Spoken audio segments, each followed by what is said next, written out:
नमस्कार, मैं हूं पायल चौधरी और आज राजस्थान की उस एक सीट की बात करेंगे जो अकेले होकर भी पूरे देश की राजनीति को हिला रही है। अंता विधानसभा सीट कल यानी 14 नवंबर को इस उपचुनाव का नतीजा आ जाएगा। लेकिन सवाल सिर्फ इतना नहीं है कि कौन जीतेगा, सवाल ये है कि किसकी राजनीति बचेगी और किसकी साख डूबेगी। 2 साल पहले इस सीट से चुने गए बीजेपी विधायक कंवरलाल मीणा को लेकिन 20 साल पुराने एक आपराधिक मामले में सजा हुई, सदस्यता गई और अब ये सीट सत्ता और विपक्ष दोनों के लिए प्रतिष्ठा का अखाड़ा बन चुकी है।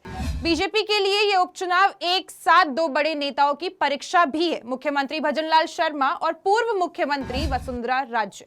कहा जा रहा है कि जनता का मूड क्या है, सरकार के कामकाज पर क्या राय है, ये इसका सबसे बड़ा और पहला टेस्ट ये वही उपचुनाव होगा। इधर वसुंधरा राजे और उनके बेटे दुष्यंत सिंह का भी इमारती इम्तिहान रहेगा, क्योंकि अंता उस संसदीय क्षेत्र में आता है जहां वसुंधरा लगातार चुनाव जीतती रही हैं।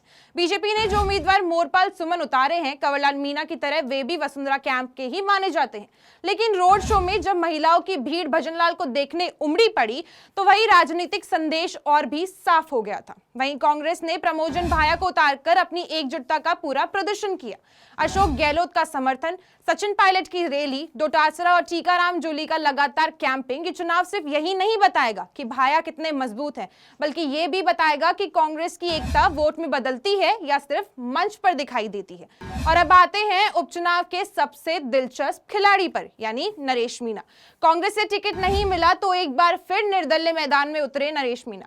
सवाल वही पुराना, नरेश जीतने के लिए लड़ते हैं या किसी खेल को बिगाड़ने के लिए। इस बार नरेश मीणा के साथ खड़े हैं आरएलपी सुप्रीमो हनुमान बेलीवाल, आप के संजय सिंह और राजेंद्र गुड्डा। रोड शो हुए, भीड़ जुटी, लेकिन बड़ा सवाल यही है, क्या ये समर्थन वोट में बदलेगा? कल नतीजे आएंगे और तब साफ हो जाएगा कि भजनलाल की सरकार पर जनता की मोहर लगी या नहीं, वसुंधरा राजे का प्रभाव बरकरार है या कम हुआ, कांग्रेस की एकता कितनी करार रही और वहीं नरेश मीणा किंग बनेंगे या फिर सिर्फ किंग मेकर। अंता का फैसला चाहे जो भी आए, ये स्पष्ट है कि ये उपचुनाव नहीं है बल्कि पूरे राजस्थान की राजनीति का लिटमस टेस्ट है।